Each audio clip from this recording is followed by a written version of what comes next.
Um, but I'm being very, very respectful. I'm trying to be respectful of Brittany's time. Yes, Brian Kopach is from the somewhat Great White North also, so he recognizes your accent there, Brittany.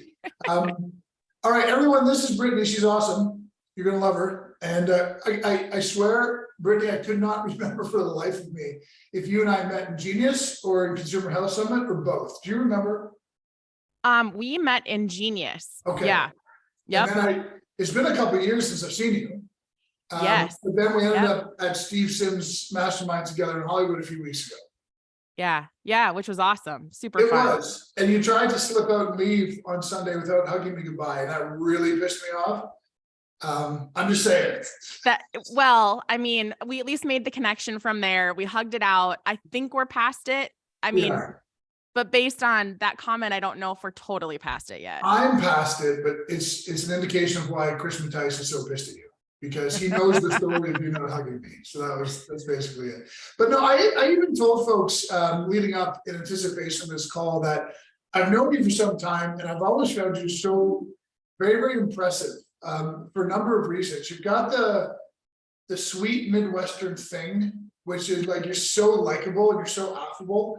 And it's just easy to fall in love with you, but you're so shrewd, like you're such a smarty. And I love smart people, and you're one of the smartest. And I even, when you sent me the 3 ideas of things you could present on today, I had a moment of reflection because I gravitated immediately towards the ideas to action concept, in part because coaching entrepreneurs are not dissimilar from other people. Procrastination can be a thing within this demographic. But then I had a moment where I realized I either had a conversation with you or I totally eavesdropped on a conversation you were having with somebody else years ago in Genius. And I heard you talk about some of these concepts. And so I'm like, oh no, this is a great presentation. Like I've heard some of your points before. So I'm excited for today. And before I forget, I'm going to give you screen share in case you have slides, which you do not need if you don't want, but you have screen share now. So generally speaking, Brittany, what we're going to do is give the mic to you.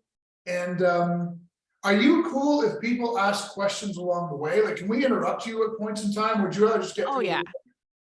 Yeah, 100%. Feel free to interrupt. Feel free to ask questions. Feel free to challenge.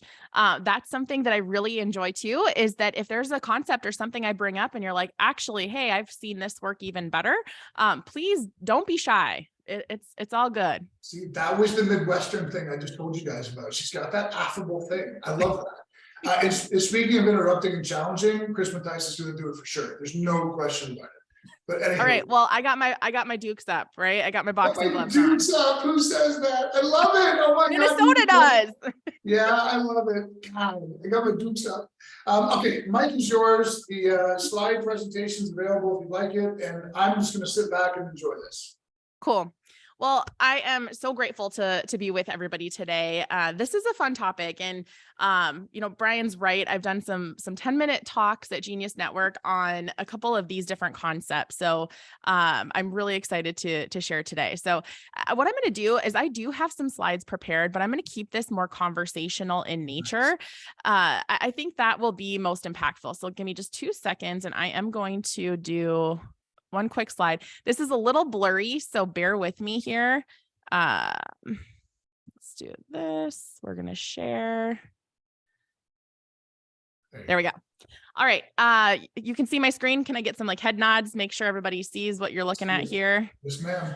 All right. So in the entrepreneurial world, we tend to be squirrels and shiny object chasers. So I thought this was just a cute little cartoon depiction of what happens a lot of times when we're in groups like this, when we're going to conferences, when we're getting additional trainings, when we're doing our own digging to see, what's kind of next for our business. So what we want to do today is really look at how do we shift our ideas, our best ideas into actual movable action so that we're moving forward towards the things that matter most. And we're saying, no, never mind to the things that aren't going to serve us, which can be sometimes easier said than done. So I would be curious to know, what are some shiny objects right now that some of you are feeling like you're chasing, like those ideas that you feel like they're ruminating, they're hanging out there, but you're not sure if you should lean into it. You feel like it could be a distraction. I would love for people to just share. You can either type it in the chat or you can just unmute yourself and share out loud. Oh, this group loves this conversation, by the way. They love it. So they love the shiny object. I'll speak for all 100 partners. They're looking for the newest marketing funnel to make them $100,000 this month. All right. The newest marketing funnel to make you $100,000. I see Sam has his hand up. What you got over there? Welcome to Partners. Thank you for joining us today. Technology is always a shiny object. I work in athlete and athletic performance. So technology is something that everyone is always drawn to. Yeah, that's a good one. Technology is huge. I'm guilty of that. I literally just sent my team earlier. I'm like, hey, check out this new platform. It sounds great. They're like, I hate you. What else? Any other shiny objects? We've got marketing. Other bald business coaches. All business coaches. Alex, what were you going to say there? We couldn't hear you at first.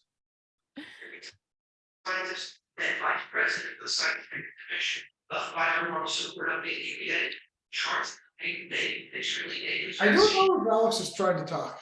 I couldn't tell. Yeah. So I just muted Alex. I'm getting some fuzzy. I was going to, but there was a lot of background noise, so I turned my mic off real quick. Yeah, anything involving education gets me.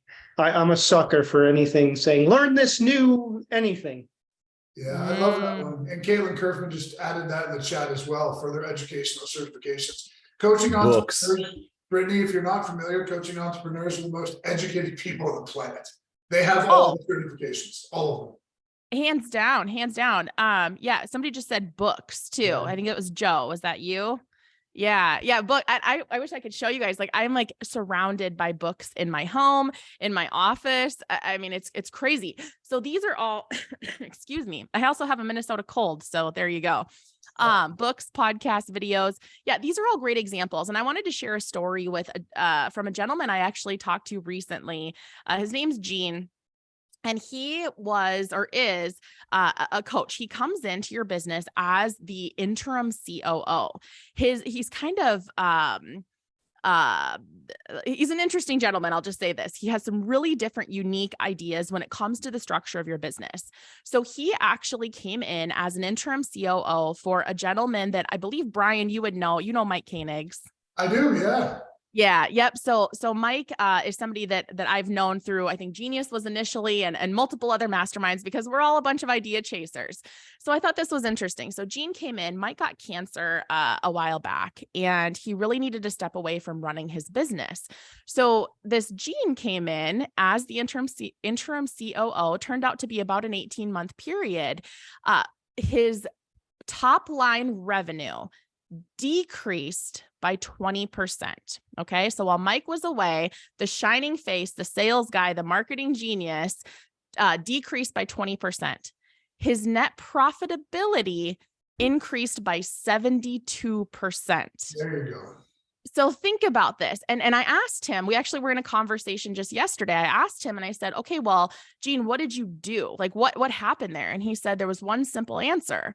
He goes, the COO, the primary entrepreneur, the idea chaser, the shiny object lover, he wasn't there to make decisions that essentially hindered his profitability. Yeah. And it's not because, I mean, if you know Mike's a genius. Mike's a brilliant, brilliant guy. So he's not out there just making dumb decisions left and right. It's just that when we're in love with an idea, we're in love with this new thing that's going to get us that $100,000 funnel, that, brand new technology that's going to solve all the world's problems. We're really quick to invest in those things because we're looking for often the Band-Aid fix versus what's going to be the deeper solve. So I thought that was such a beautiful representation because holy smokes, I mean, like raise your hand or wave at me quickly if you wouldn't mind if your profitability increased by 72%. I mean, hello. Yes, I'll take that all day, every day. So I just thought that was something that was super interesting. So when we're looking at moving your ideas into action, this is nothing that is going to be new, but it's a missed target every time. We have to go high level and really look at what our vision is. Like, what is that big picture that we're trying to attain? I'll give an example of myself quickly. And that is that a handful of years ago, I had gotten into more of the individual coaching. So a little bit about my background. I don't know how much Brian shared, but I am a partner in a wealth planning firm. Got a couple other businesses. I coach financial advisors. We have a platform we're building out for our high net worth clients. So I got a lot of moving parts, and I have 3 little kids.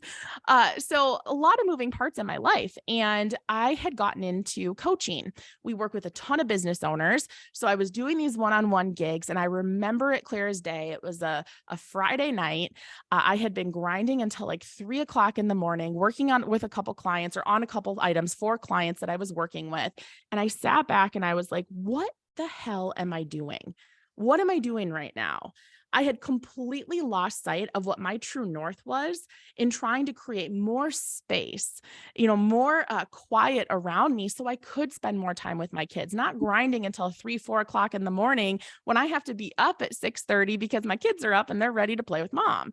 So I lost sight for a while because I was chasing the next thing. I was chasing the next person, the next close, the next person I could help, the value I could add, the next paycheck coming in. So those things were happening and they were catapulting and building and building and building until one day I was like, I can't do this anymore. So that's what we're trying to avoid.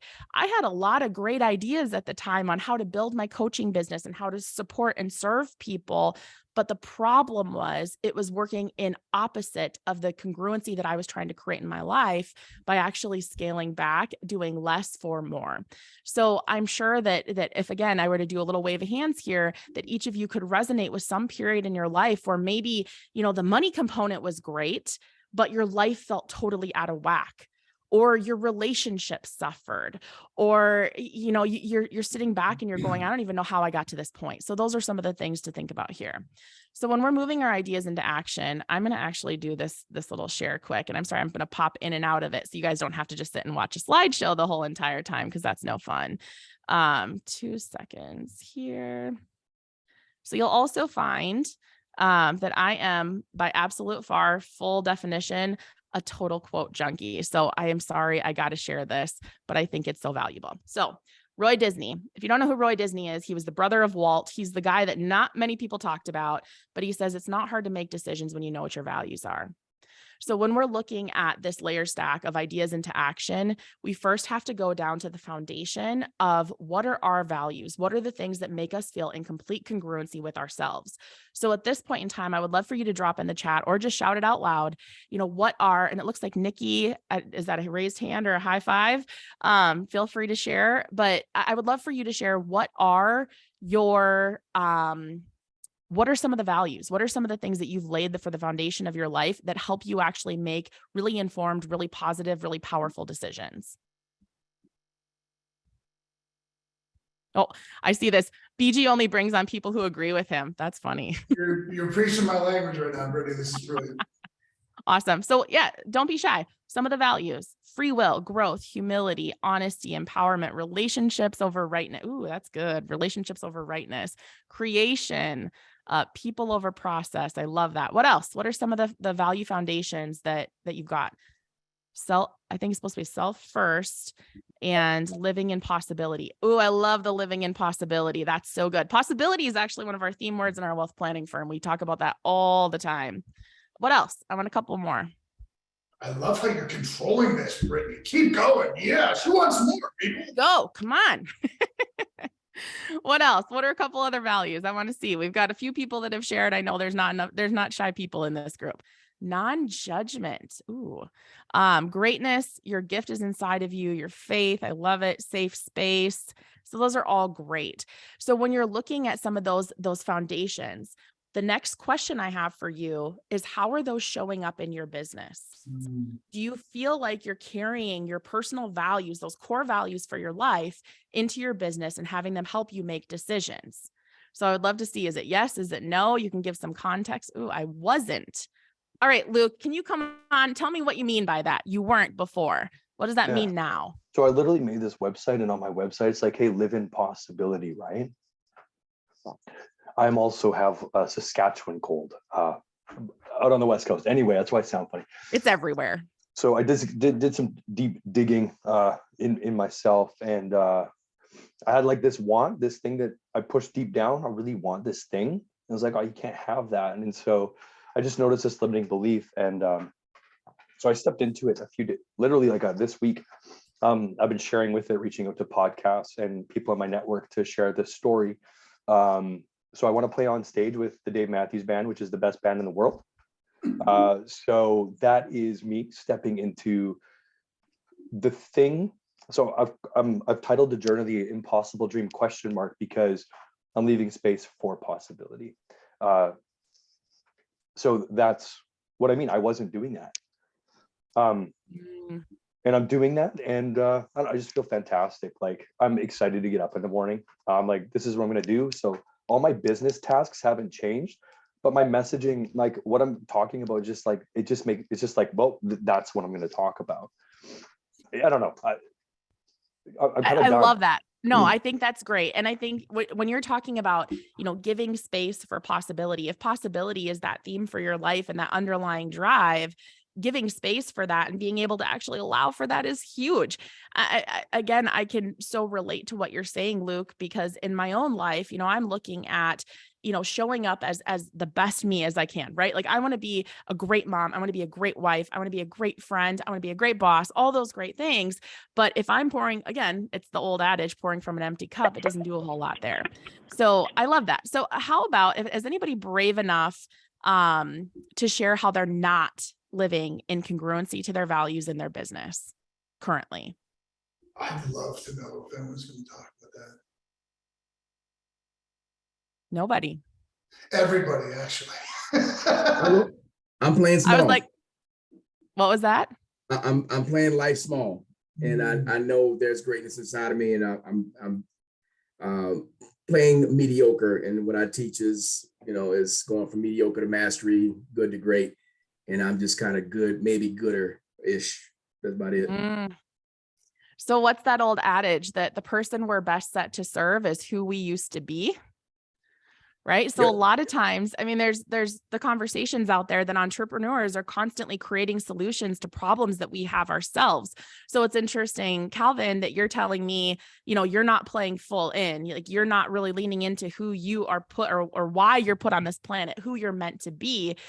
And you're creating and helping people basically move out of that space and into the next. So I want to pick on you for a second, Calvin. So what does that mean? Like, how do you know that you're not playing into your full potential? My health, my relationships, my income does not indicate the skills I have.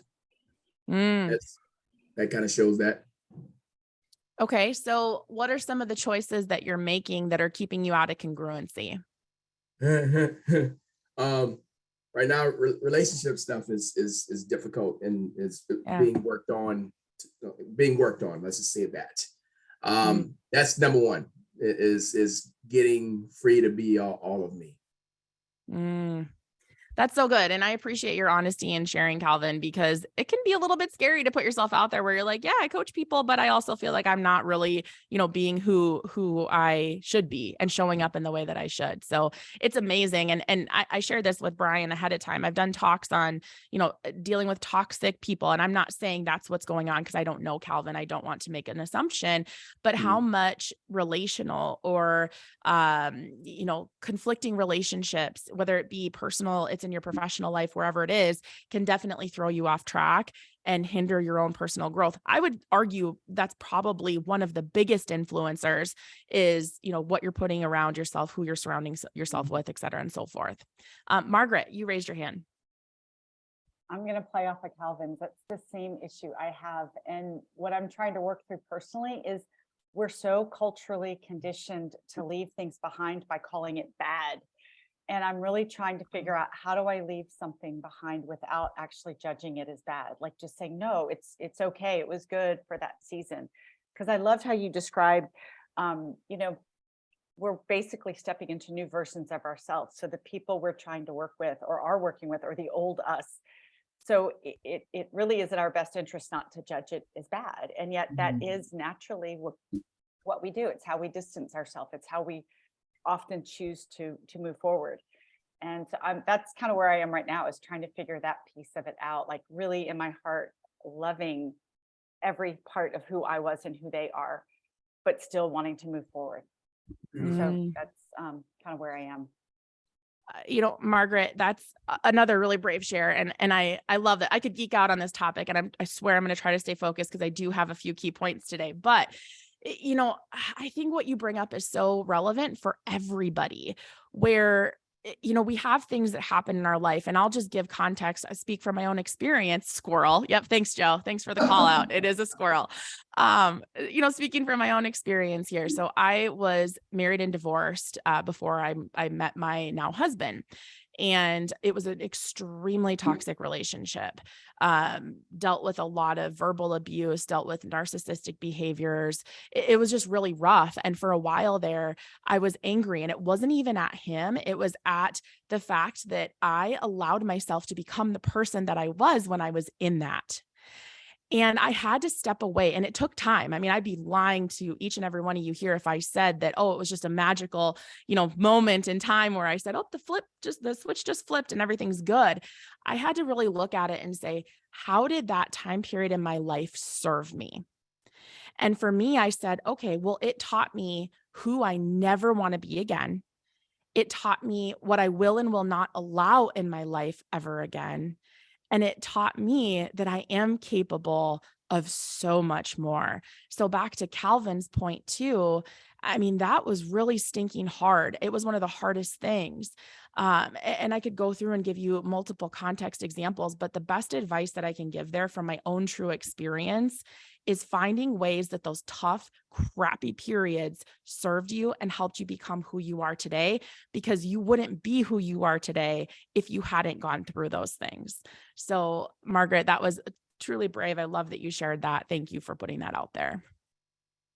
Could I ask All you right. a question, Brittany? Yeah. Could I ask you, I just want your opinion on this with what you said, because I agree with it completely, and I've been through that, and I look at it the same way. I'm curious for everyone on this call to think about your worst moments that you've gone through, the most toxic. Isn't there a big factor that we're trying to control our emotion and control the other person? And once we can understand that we can't control them, we can't control their emotion or how they feel. Once we let go of the control and that we have to go within, and we can only control ourselves, that's a magical moment to release of those things. I'm just curious on your thought process to that statement. Oh my gosh. Chris, I think you're dead on with that. We try to control so much. And I mean, let's span this across the board. This can go into team members, relationships, family, etc. When we start feeling like, and I think we get this false narrative, and I'll back into your question, this false narrative that everybody should think and be like us, right? Like we have a hard time kind of relating where it's like, well, wait a second, like that doesn't seem right. And I think that if you can just get to a space where you understand, like, that's who they are, that's how they show up, that's how they're choosing. I can't influence that. I can try so hard, but I'm literally going to kill myself in the meantime, trying to cause them to be somebody that they're not. I'm a full believer in the whole bless them going forward. It doesn't mean that they're necessarily bad people. It just means they're not right people for your life and where you're at right now. So I think you're dead on with that comment, Chris. Thank you. Awesome. All right. Let me just make sure I didn't miss anything in the chat here. Okay. So, shifting away from my squirrely moment there, which I love, honestly, I love the feedback and I love the honest, commentary there. So I am going to share here, when we're thinking about moving ideas into action, we are in this state, and I don't remember what the most recent up-to-date statistic is, but the amount of information that is being thrown our way on a daily basis, especially when you're looking at growing your business in the online space. There are so many different opportunities and things that you could look at, things that you can test and try in your business to try to move your business forward. So to give context to some of this, and just give me a quick nod, you can see my screen again. Getting nods, getting thumbs ups. Awesome. So you've got all these things floating your way. You're talking about referrals, branding, your content strategy, your growth strategy, virtual presence, your ideal versus non-ideal clients, which could be a whole other section, because so many of us cast the net wide versus going really deep and really narrow. You have the opportunity. Maybe you should try a webinar. Maybe you should try something to increase your profitability. Maybe you need to change up your team, whatever that is. If that's, you have an in-person, brick and mortar type business where you have a team around you, or you've got, VAs that you're working with, whatever the case is, there's a million things that are on your mind. And there's a million different things from a group of lifelong learners. Bless your hearts, because you're just like me. I love a good conference. I love a good certification, a good training, but there's so much out there. So how do we filter it? And how do we truly narrow it down to make sure that we're choosing the things that are relevant to our growth, our opportunity, and to our possibility play, like Luke talked about that word, right now? What's relevant right now? So I'm going to go through a 3-stack, basically 3 key things. And again, please feel free, interrupt, chime in, drop things in the chat, whatever is best suited to you as I'm going through this. But 3 key steps that you can take to really help. I wanted to give you something tactical today, something that you can walk away with and you can actually implement in your business to help you move these big ideas, these big notions, these exciting opportunities into something that truly serves you. The premise, I will say, because you are a group after my own heart, you can think about this from a couple different contexts. There are not just ideas for your business that are floating around every day. There's different ideas that you have for your relationships, for your personal growth, for things that you're looking at and assessing in your life. What should you move forward on? What should you pull back from? So I want you to keep that framing in mind that, yes, these are built for the things that help take your business to the next level, but this is absolutely relevant to your personal life as well. So you can ruminate on that as we're going through. So the first thing, anytime you're digesting information, and I recommend this anytime you're coming into a call, a training like this with Mr. Brian Grasso, you're attending a conference, you're going through some sort of certification, even when you're reading a book. Okay, so I, again, am a total book nerd, book junkie, love absorbing information, but one of my biggest offenses is I'll read 50 plus books a year, but I won't implement enough of the key things that I actually gravitated towards in the first place. So Darren Hardy, he's the founder, creator of Success Magazine. He has this old adage. He's like, people think it's almost like a gold star moment when they're like, I read 1 book a week. I read 52 books a year. I mean, how many of you have some sort of reading goal for yourself? If you're just thinking about your year, thinking about your targets, I have some no's, maybe a couple nods, yeses. So we have a mix here. If you think about your learning, what you absorb, his whole adage is don't read 52 books, read the same book 52 times. Yes. So right. So it's narrow, it's closer focus. So when you're thinking about preparing, old me did use what I read. I love those comments. So when you're thinking about preparing, you're going into any learning moment, you want to go into it saying, what is my wildly important problem? What's the thing that I want to solve for? And what's my wildly important opportunity? So if you look at it with that framing on the one core thing that if I solve this, if I didn't solve anything else, let's just use 2023. If I didn't solve anything else in 2023, but this one thing, that's what you want to have in mind anytime you're going in. So don't go into it just completely false. I'm currently on my 60-second read of the book. Oh my gosh, that is amazing. That could cause me to scroll too. So we'll stay away from that. But so again, when you're going into anything, you want to make sure you're prepared. I want to give this caveat though, is that you want to be prepared with those couple of pillar questions, but you also want to be open to relationships, connections, and things that can foster other aspects of your life. So there's a slippery slope and a fine line to making sure that you're open to these connections, but you're focused on what you truly need to move the needle in your business and move forward. So that being said, I want you to ask yourself the following questions, and I'll be happy to share this deck. I can send this over, Brian, afterwards to you, so you guys don't have to scribble and write these down quickly, but just start answering these for yourself in your own head. What does your end result look like? So this goes back a little bit to how we opened up talking about that value stack.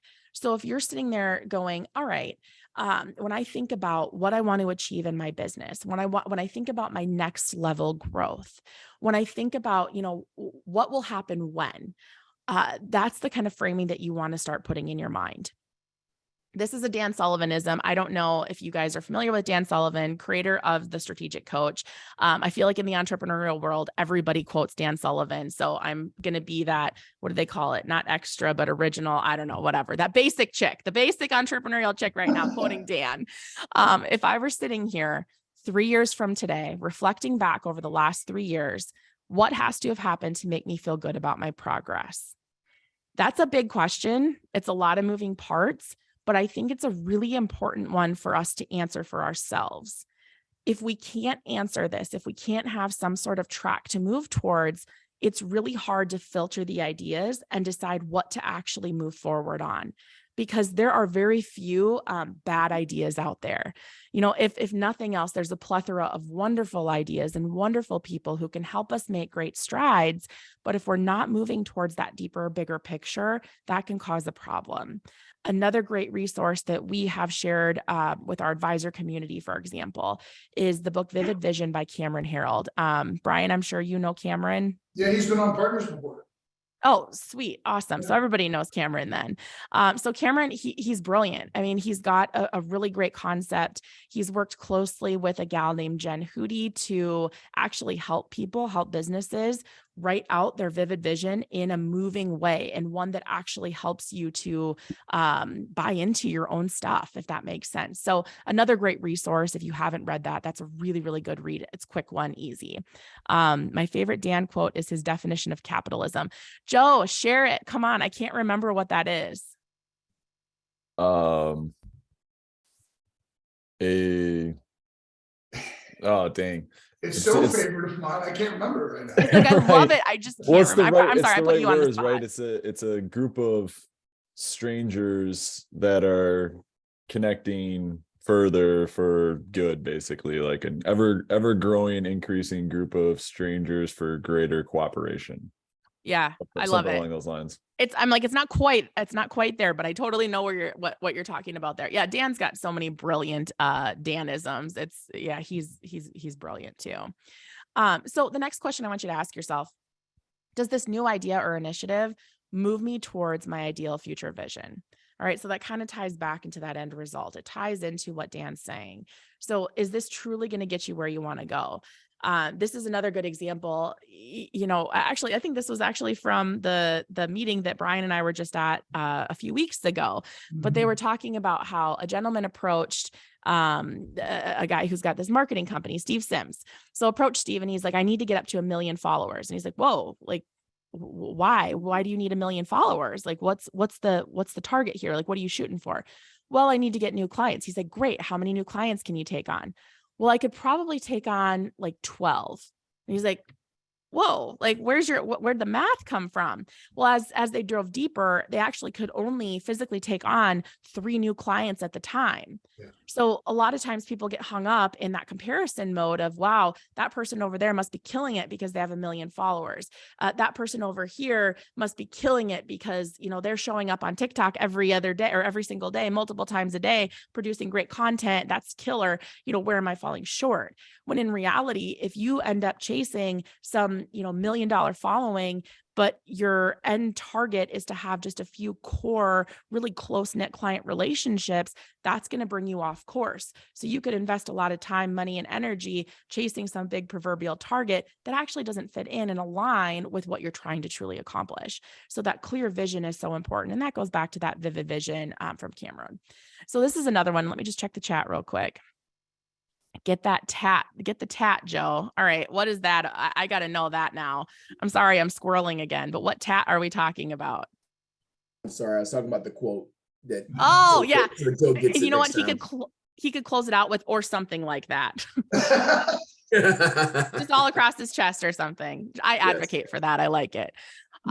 So the other question to ask, and I think this is where, you know, especially if you're in more of a solopreneur state, maybe you have a single VA, maybe you have a couple people working for you, is a lot of times we get in that mode of thinking that we have to do everything ourselves. So again, let's go from top level down. you're in a training, you're, amongst peers, you're engaged, you're learning new things for your business, you're chasing new ideas, new certifications, new whatever, we often think that we have to tackle it ourselves. We have to learn it. We have to understand it before we can pass it on. And the reality is we can often make even greater strides when we make a decision consciously of who's going to champion this going forward.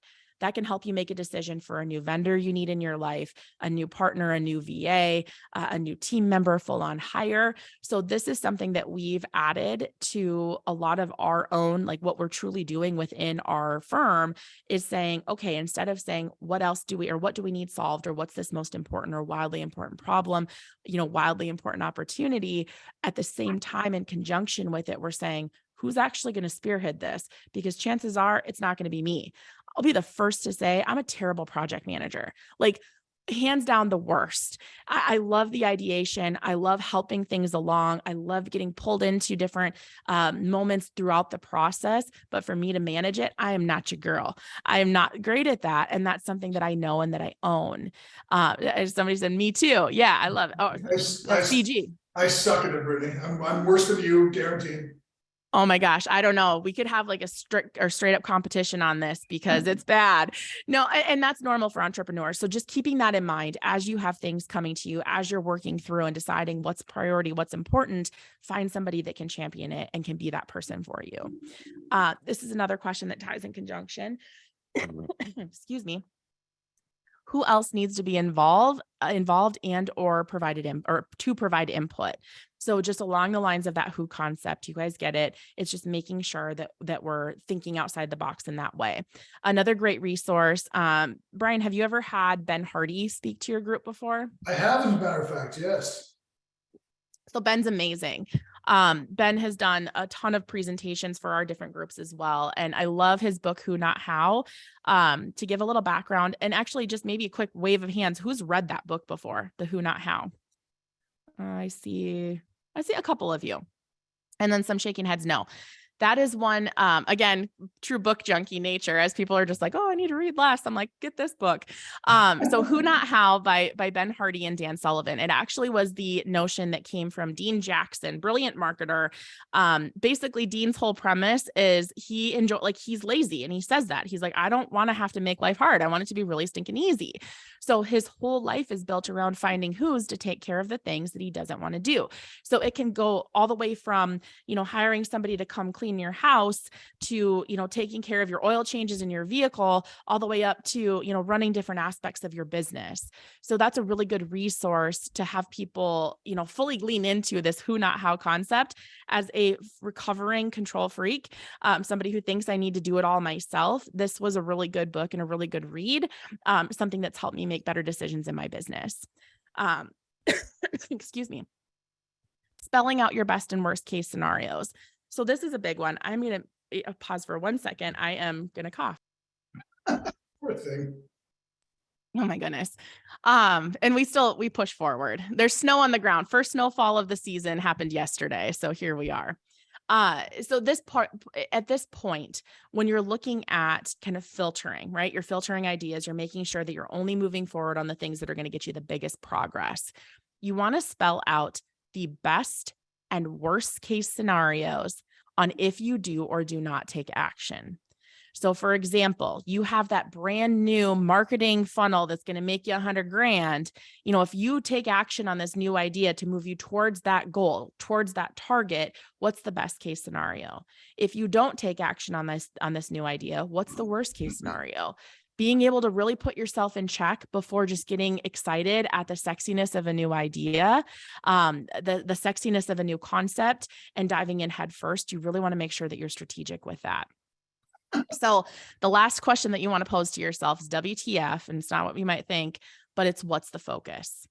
All right. So we got to constantly ask ourselves that, when you think about growing your business, especially if you're in that scale mode where maybe you moved from, $0 months up to 10K months, up to 100K months, up to, maybe some of you are in, pushing the 7-figure months. I don't know each of your different business structures, but it's really, really, really stinking easy to get distracted by new ideas because there are so many people out there that can help you in some capacity, but it may just not be best suited right now. The speakeasy event that Brian and I were just at, I really liked Steve's framing of any time that you are kind of assessing all of your to-dos, the things that you've got on your mind, on your plate that could move your business forward. His whole premise was now, not me. Right. And I think that is so genius. And to Steve's credit, I think that's such a simplified model. Now, not me. There's a lot of things out there that are cool ideas that are not necessarily set to serve what we're trying to accomplish. So keeping that focus is really important. So I'm going to do a pause share really quick. And I just want to make sure, are we tracking questions, anything else before we keep plugging away here? Yeah, I'd love to know, guys, if you have any thoughts, questions, or even statements you want to make to Brittany. Sam, please. Oh, thank you for this. I really like the format. I'm a format person, so I'm not going to buy our brains like processes. Yeah, I'm not buying a single book because I won't read them. You talked right at the beginning your own story of you've got lots of things going on. How do you apply this to yourself? Great question. That is such a good question.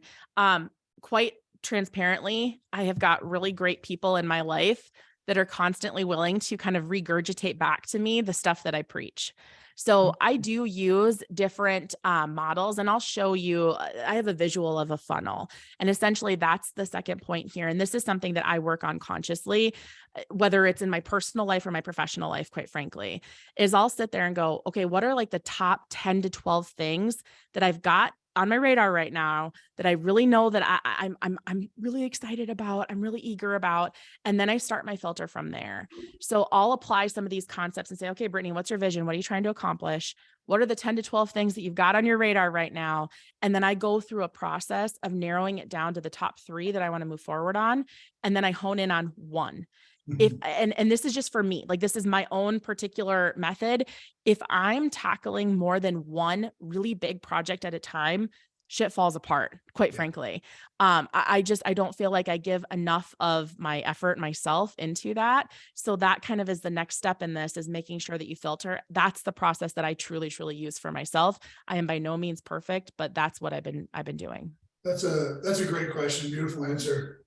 Brittany, may I ask you a question myself? And like you, I'm always open to, I don't know how to phrase this thing better, being wrong. I'm actually, I want to share my mental model with you and then allow you to punch holes in it if you could. I'm very happy for that. So generally speaking, from a business standpoint, what I've always done is, like you, I take on one big project at a time. I'm chaotic if it expands beyond that. And I like to focus very, very much. So, as businesses grow and scale, my impetus is to stabilize the project once it's sustainable and to offload a variety of tasks, obligations, etc., to other people or systems to ensure that that project now stays operational and has room to scale without my interests or attention to it. And then that's when I deviate to the next big project. Partners is a great example. Partners grew very, very organically. And then over the last several months, Chris and myself, and now Justin, we've added elements of people and systems so that I can go into a different direction, which I have with our app project, Ellie. Now, the reason I shared that with you is that, to pursue into Sam's question, how do you reflect on that personally in your life? I loved your answer that you've got great people around you who mirror back to you the shit you say, because that's very, very true for me as well. But I'm so aligned to where you started this entire presentation. And partners, this is going to sound very, very familiar to you. I'm a big believer in knowing your vision and then establishing core values around it, and then that becomes your filter. So when Carrie and myself talk about review direction every day, that's not nothing. It's not a brainless exercise. Every morning, I remind myself in my personal life, winning worlds in 2027, where my vision is, what my core values are around that, and then my day gets filtered through that funnel. So does that make sense to you, or do you see holes in that?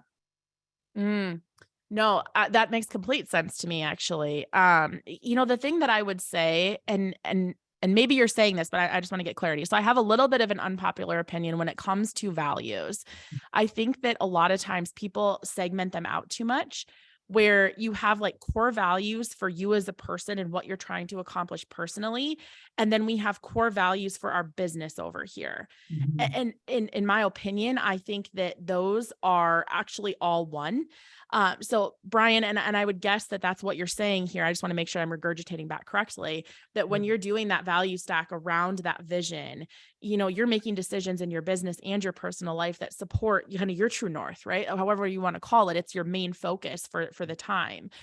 So I think that's dead on, and I love that. And I actually I'm kind of a visual person here. So I've never actually pictured like the core values going around the vision. I always look at core values as a foundation, but I think that's really cool because it kind of supports and protects the vision at its core. So I like Support that. and protect. Yeah, I love that. And to pursue your point, yes, I've got 6 core values. They apply to every business I own and my entire personal life, including my family life.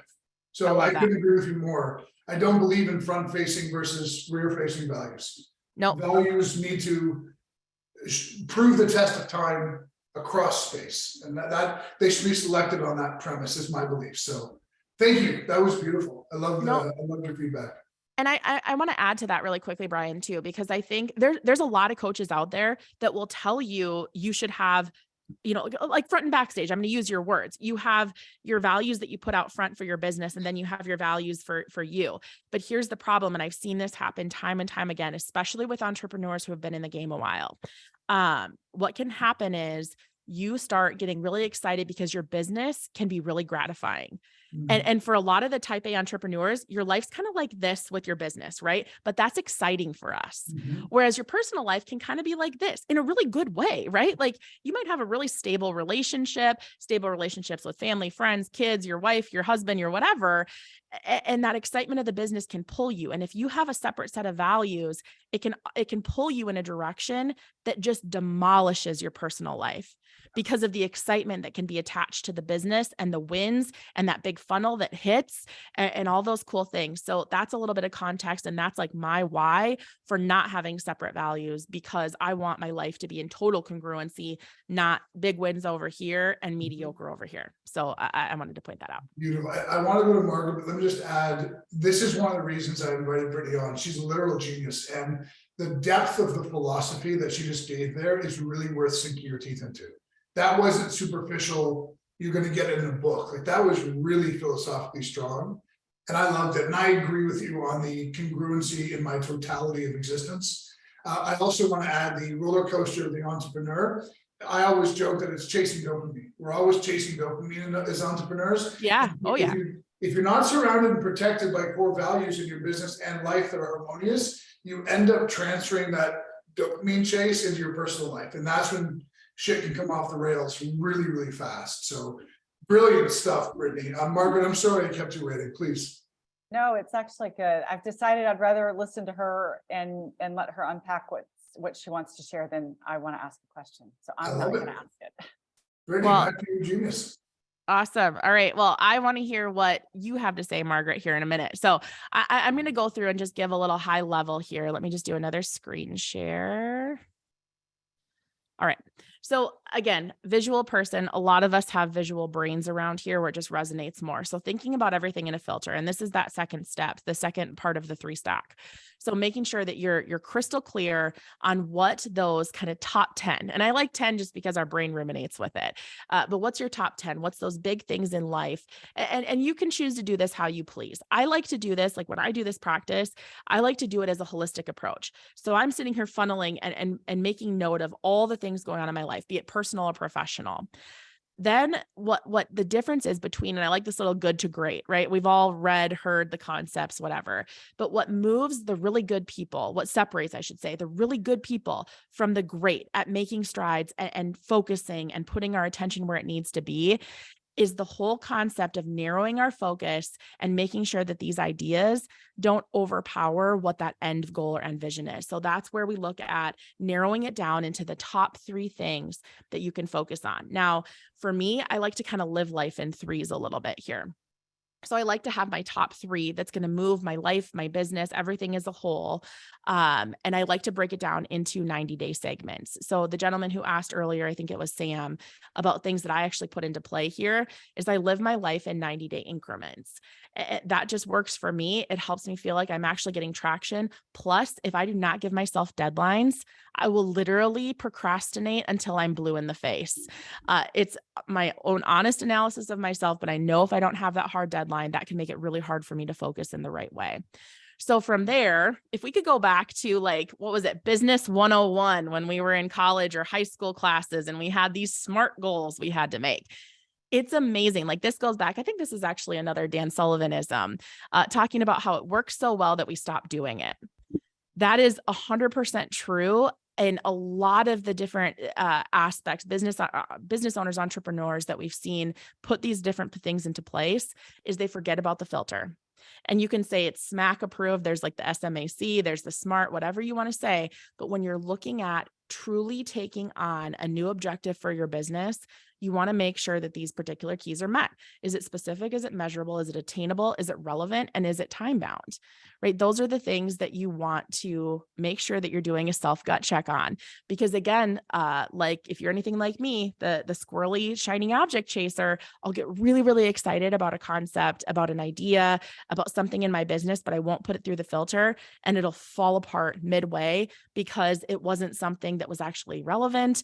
There was no way to measure true progress, or maybe there was, but I skipped that step because I didn't put it through the filter.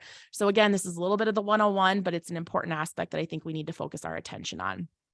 And then you look at who can champion, right? So like I said, like Brian said, I can't focus on more than one big thing at a time. Otherwise I start to spin and I give a half-assed approach essentially.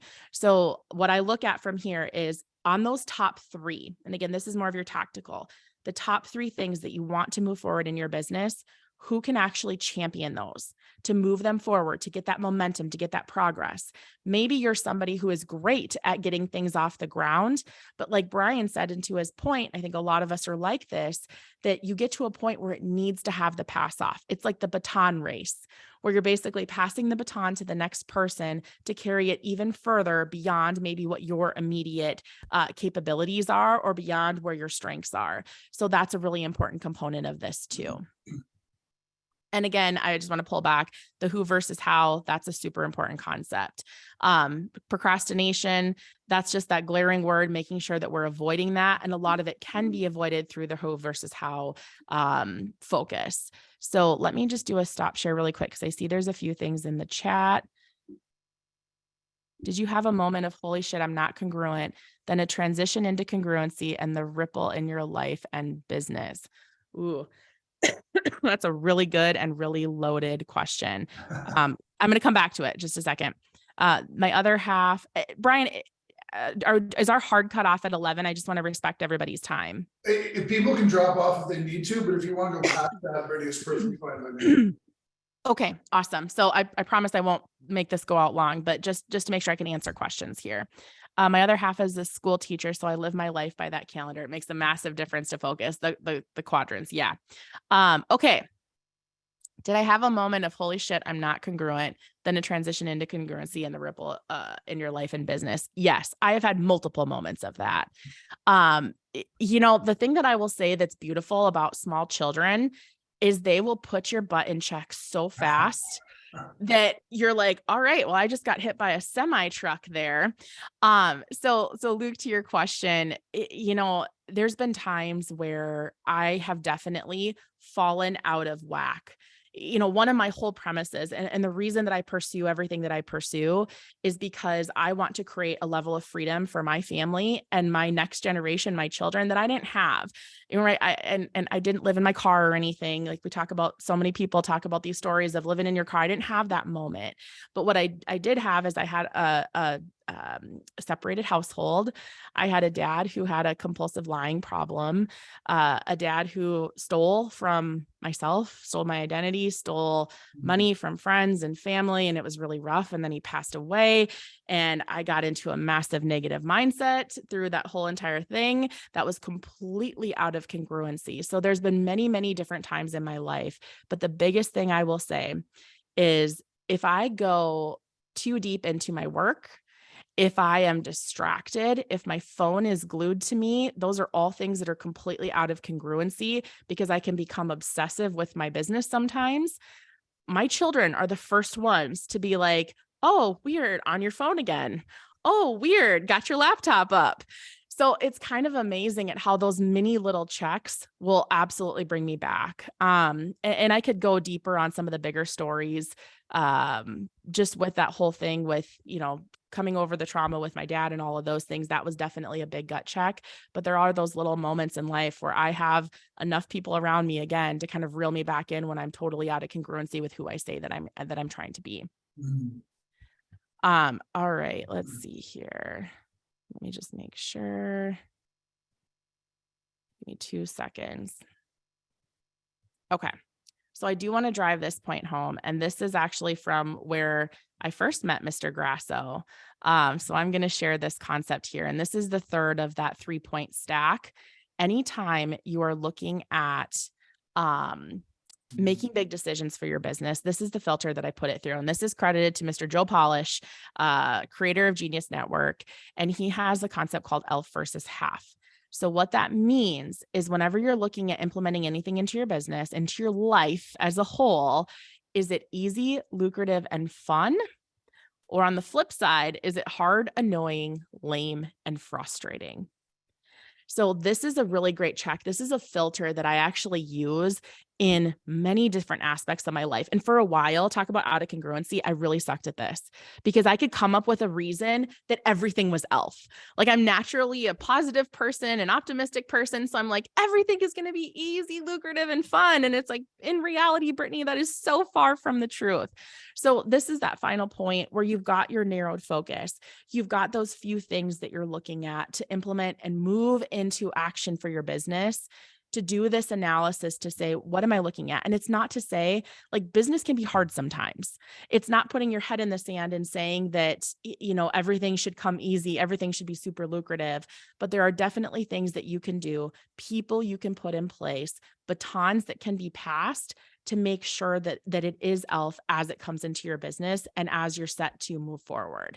So that was the third point in that 3-point stack when you're moving your ideas into action, is to just make sure you're having that final gut check. Gosh, this was amazing.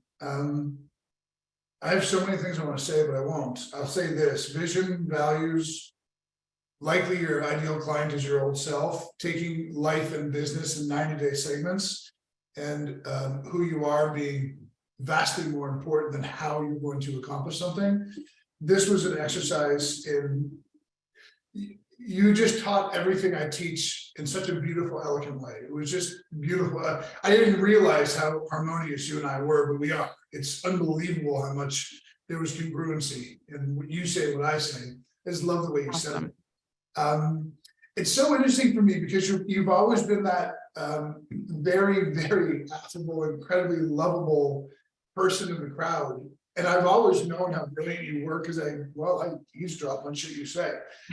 I don't even think I knew the extent of how incredible you are until today. Let me put you on the spot for a second. Can I invite you back for a second presentation inside this group? Oh my gosh, I would love that. And I feel honored. And Brian, I'm sitting here and I don't even know what to say. I feel like, those compliments are things that I truly take to heart. And I love, you've got a community of people that are sharers. So I would love to come back. You're amazing. I will definitely avail myself of that and message you. What's my best way of, because you and I have corresponded via text and via Facebook. What would you like better? Honestly, either's fine. Okay. Text is probably the best because I have this like phobia, kind of like listening to voicemails. Sometimes I don't check my Facebook messages. I'm with you. All right. So what I heard there is that you want me to audio text you. Done. Consider it done. I'll take care of that.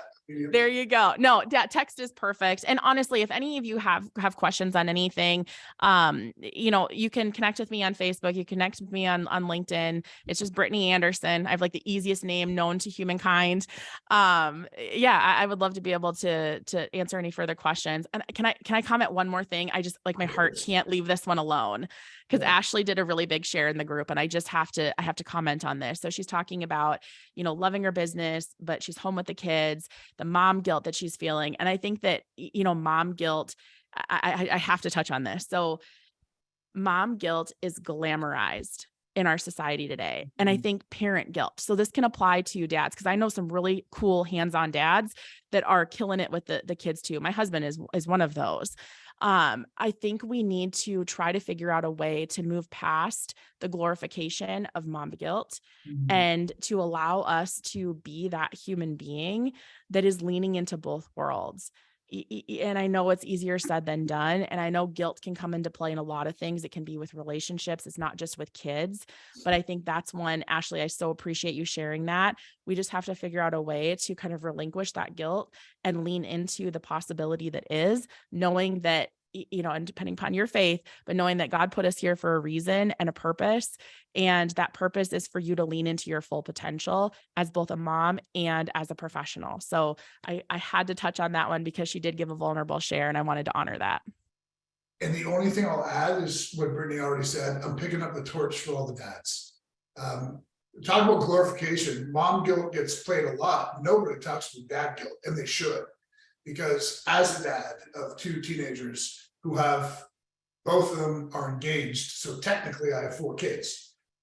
It's an amazing fine line to do what it is I do for a living, but be the dad I want to be for the kids in my charge. So I'm just picking up the torch for the dads out there. I know Calvin, Chris, and there are more. Alex are amazing fathers, as is Anthony. I don't think he's here right now. So just wanted to add that as well. Brittany, you're spectacular. I'm texting you right after this call is done. And thank you so sincerely for today. You're absolutely an amazing soul. Awesome. Well, thank you for the opportunity, Brian. And it's so nice to meet everybody. I look forward to connecting again. Take care. Be well, everybody. Thank you, Brittany.